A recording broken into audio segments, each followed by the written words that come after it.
نحمده ونصلي ونسلم على رسوله الكريم اما بعد فاعوذ بالله من الشيطان الرجيم بسم الله الرحمن الرحيم الحمد لله رب العالمين وقال الله تبارك وتعالى في مقام آخر ان الله وملائكته يصلون على النبي يا ايها الذين آمنوا صلوا عليه وسلموا تسليما اللهم صل على محمد وعلى آل محمد كما صليت على إبراهيم وعلى آل إبراهيم إنك حميد مجيد اللهم بارك على محمد وعلى آل محمد كما باركت على إبراهيم وعلى آل إبراهيم إنك حميد مجيد۔ معزز خواتین و حضرات، ہم نے قرآن حکیم کی مکمل تشریح اور ترجمے کا جو سلسلہ شروع کیا تھا، اس کا آغاز کیا تھا۔ کچھ محرم اور کچھ اور دیگر مصروفیات کی وجہ سے اس میں کچھ تاخیر ہوئی، بیچ میں کچھ وقفہ آیا، اس کے لیے معذرت۔ آج سے انشاءاللہ اس کا آغاز ہو رہا ہے دوبارہ سے، اور کوشش کریں گے کہ زیادہ وقفہ نہ آئے۔ ہفتے میں 2 ویڈیو کم از کم جو ہے اس ٹاپک پہ ہو جانی چاہیے۔ پوری کوشش ہوگی ہفتے میں 2 ویڈیوز کم از کم ہو جائیں اس ٹاپک پہ، تفسیر کا جو سلسلہ ہے اس کو ہم طریقے سے جاری رکھ سکیں۔ آج کی گفتگو میں سورہ فاتحہ کے اوپر کچھ بات کریں گے، سورہ فاتحہ کی تھوڑی تفصیل بتائیں گے، اور اس کے بعد سورہ فاتحہ کی آیت نمبر 1 کی ترجمہ و تشریح بیان کریں گے۔ سب سے پہلے سورہ فاتحہ کی بات کرتے ہیں تو اس ضمن میں چند باتیں عرض ہیں۔ نمبر 1 تو یہ کہ یہ قرآن مجید کی وہ پہلی سورہ ہے جو مکمل سورت کی شکل میں نازل ہوئی۔ اس سے پہلے مختلف آیات، مختلف ٹکڑے نازل ہو رہے تھے۔ پہلی سورہ ہے جو مفسرین فرماتے ہیں کہ یہ پہلی سورہ ہے جو مکمل سورت کی شکل میں نازل ہوئی۔ اس کے بعد اس کے ناموں کی بات کریں تو یوں اس کے بہت سارے نام ہیں۔ کچھ لوگوں نے کہا کہ 99 نام ہیں، مختلف باتیں آئیں۔ ہم چند اہم ناموں کا تذکرہ کریں گے۔ سب سے پہلے اس کا مشہور و معروف نام ہے جو بہت زیادہ جس کا تذکرہ ہوتا ہے وہ فاتحہ ہے، اور فاتحہ کا مطلب ہوتا ہے کھولنے والی، یعنی قرآن مجید کا جو آغاز ہے، جو سلسلہ ہے، اس کو کھولنے والی، آغاز کرنے والی، شروع کرنے والی، ابتدا کرنے والی۔ اس کے بعد اس کا ایک نام ہے سورہ شفا، یعنی صحت دینے والی، شفا دینے والی۔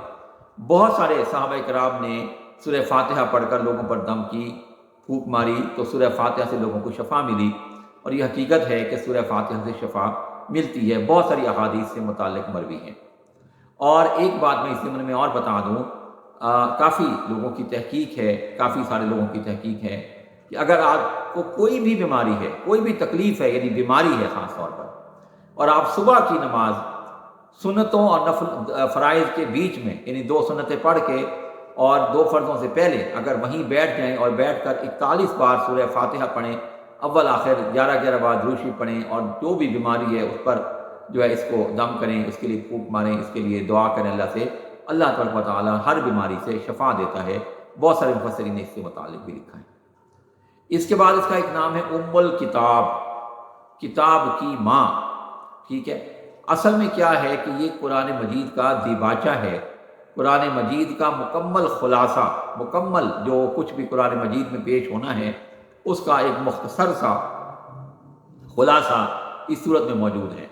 اللہ کی حمد، اللہ کی کائنات کا تذکرہ، یعنی مختلف جہانوں کا تذکرہ، قیامت کا تذکرہ، جنت اور جہنم کا تذکرہ، لوگوں کی اللہ سے آرزو، لوگوں کو مانگنا کس سے ہے، اس کے بعد لوگوں کے لیے راستہ کون سا ہے، کیا ہے، انبیاء کا، اولیاء کا تذکرہ، اور گناہ گاروں کا، یہودیوں کا، نصرانیوں کا اور دیگر غیر مسلموں کا تذکرہ، سب کچھ اس میں موجود ہے۔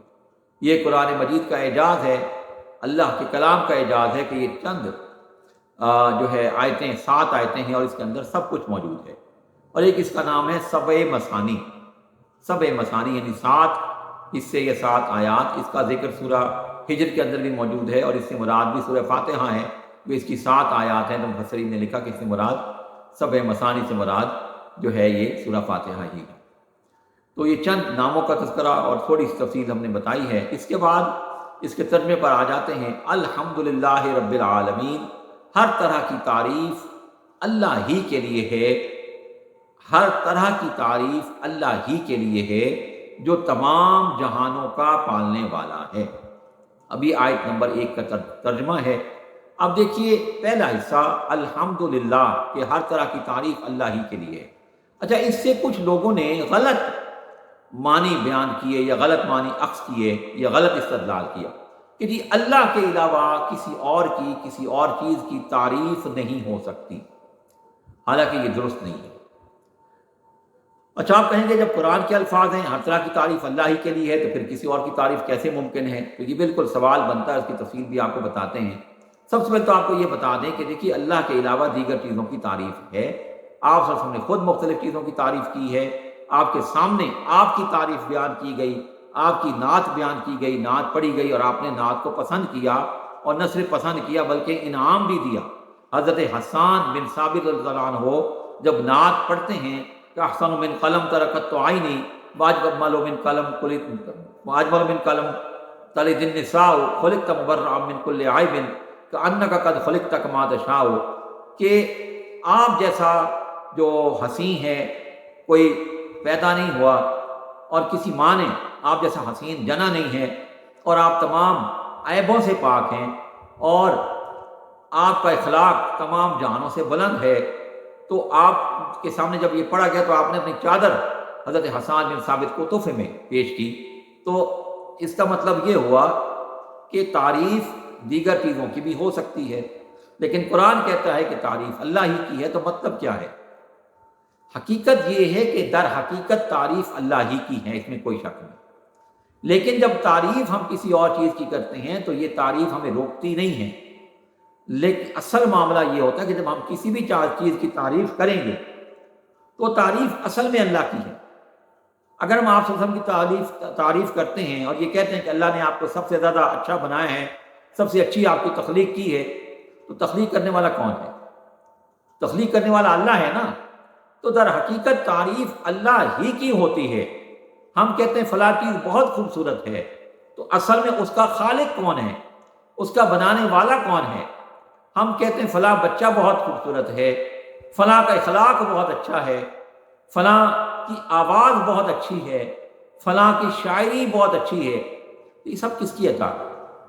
یہ سب اللہ کی عطا ہے نا۔ اگر آپ کا اس بات پر ایمان ہے کہ ہر طرح کی چیز کی تخلیق اللہ کی طرف سے ہے، تو پھر کسی بھی چیز کی آپ تعریف کر سکتے ہیں۔ وہ تعریف در حقیقت اللہ ہی کی ہوتی ہے۔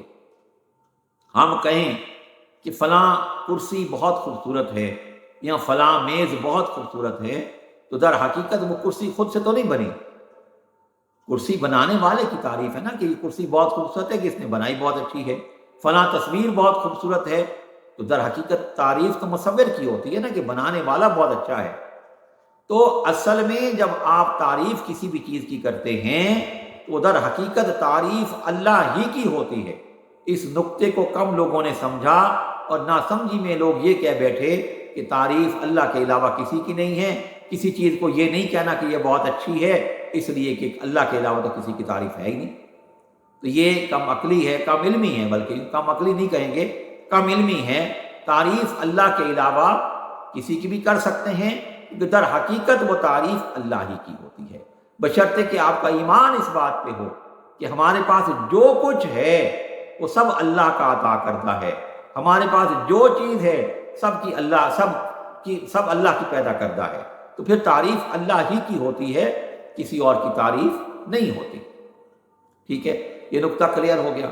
اس کے بعد رب العالمین، کہ جو تمام جہانوں کا پالنے والا ہے، جو تمام جہانوں کا پروردگار ہے۔